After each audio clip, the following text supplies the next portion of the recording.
Before streaming, before algorithms, before letterboxed, horror fans chose movies based on one thing: the box. And very few VHS boxes worked harder than the Dead Pit. Interactive VHS boxes are so freaking memorable, and the two that instantly come to mind are the Dead Pit and Frankenhooker.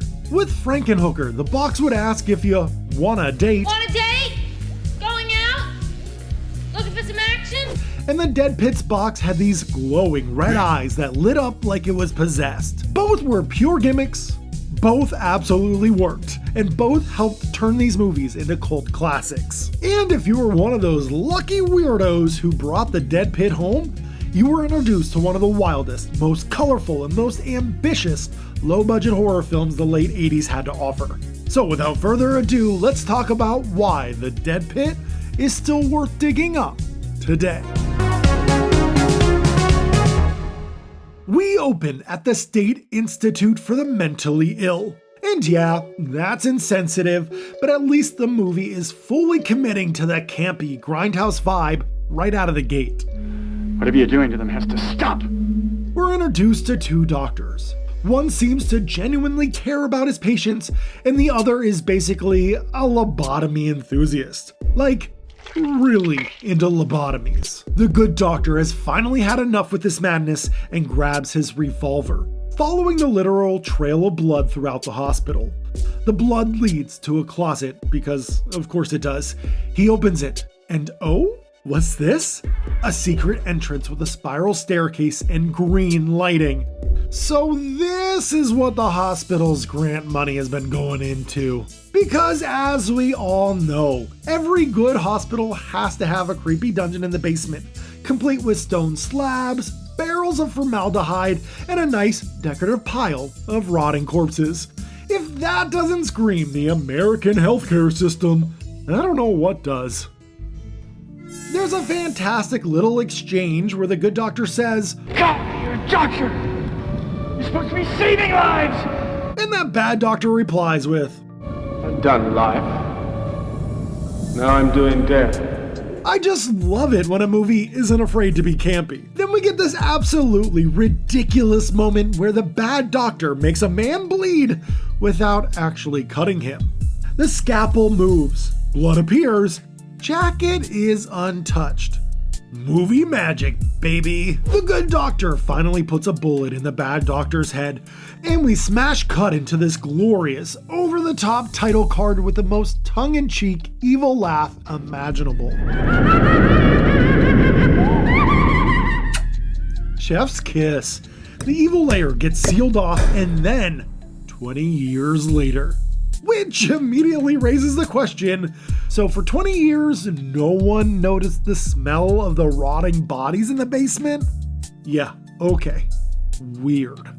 We're then introduced to Jane Doe, a woman with no memory of who she is.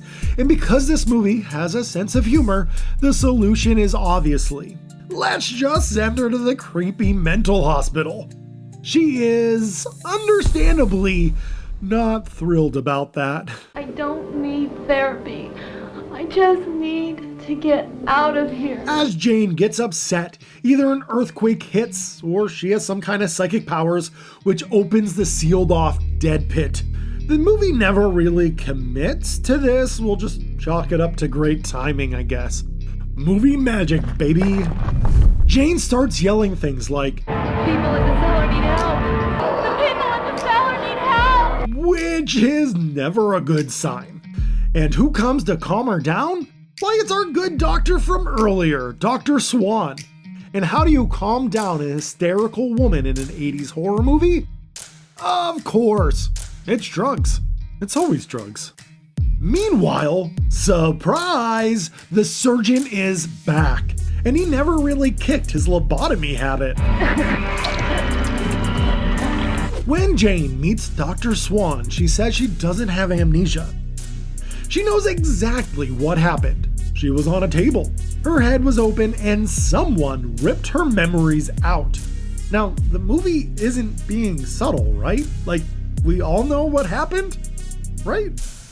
She meets other patients in the hospital, including A guy obsessed with demolition and explosions. I wonder if that will come in handy later. A nervous wreck. And a nun who is absolutely convinced the end times are coming. I wonder if that will come in handy later. Then we get a nightmare sequence that is, how do I put this?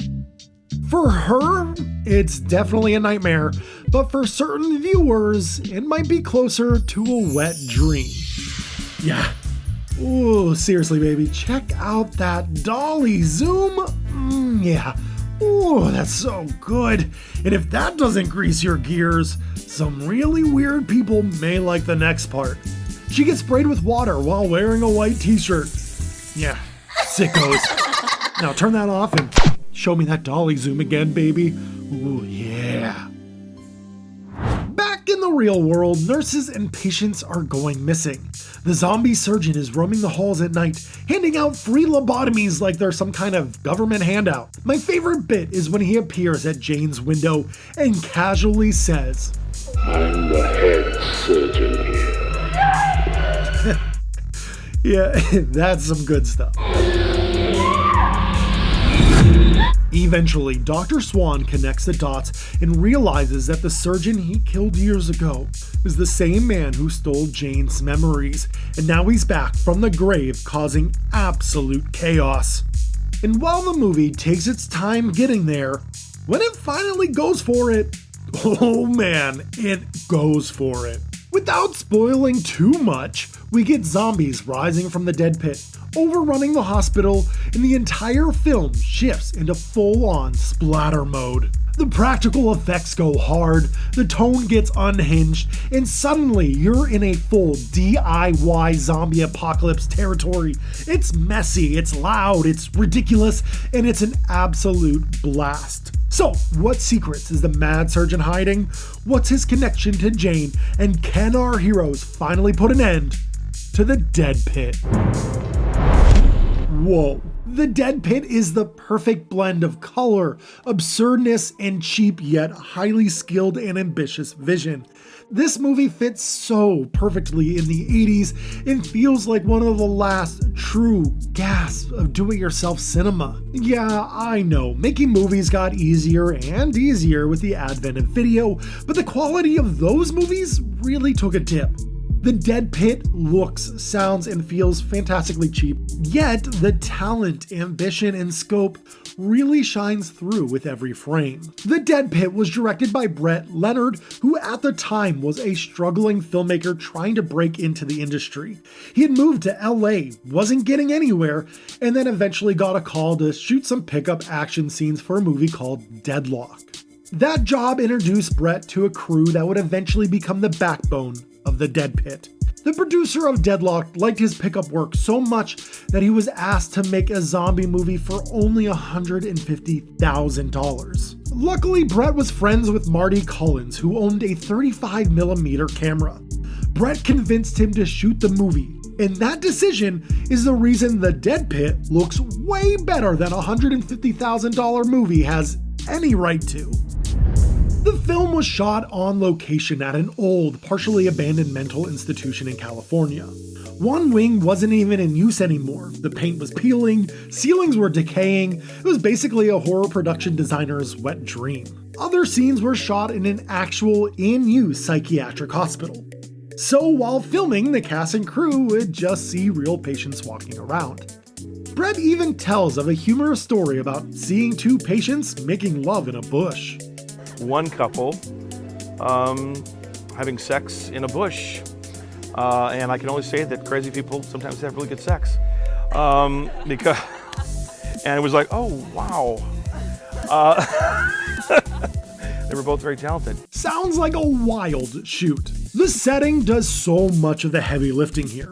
It's so tangible and feels like a major character.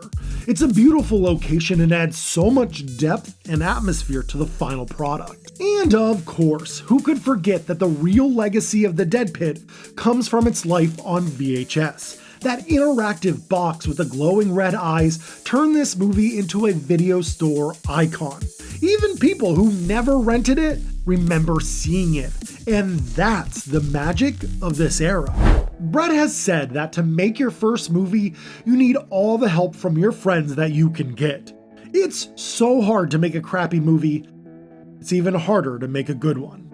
And somehow, against all odds, the Dead Pit lands right in that beautiful sweet spot.